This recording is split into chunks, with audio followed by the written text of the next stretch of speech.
طيب فوق كده يا عم انت صغير. السلام عليكم ورحمة الله وبركاته. كنت طالع كده حابب ان انا اتكلم في موضوع، لان الموضوع ده كتير قوي بقى في كل شارع في مصر، زي ما انتوا بتشوفوا في كل حتة، حتى في المناطق الراقية اللي هو الاول ما كنتش بتشوف فيها الكلام ده، بقى موجود فيها الكلام ده اللي هو هتشوفه في الفيديو ده.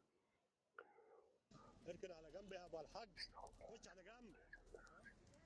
قربان. خش على جنب يا ابني.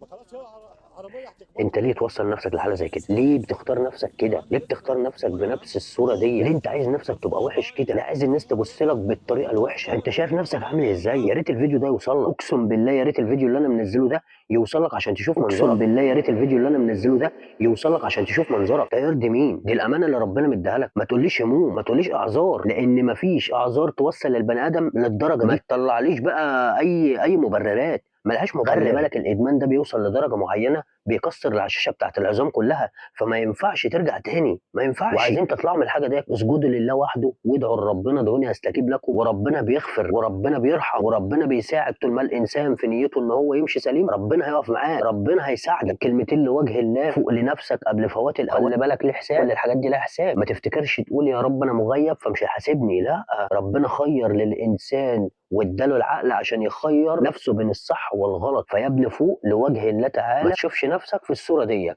انا مش هقول لك كلام كتير، افهم انت الكلام اللي انا عايز اقوله او الكلام اللي جوايا اللي انا عايز انصحك بيه، افهمه من معنى الصوره دي.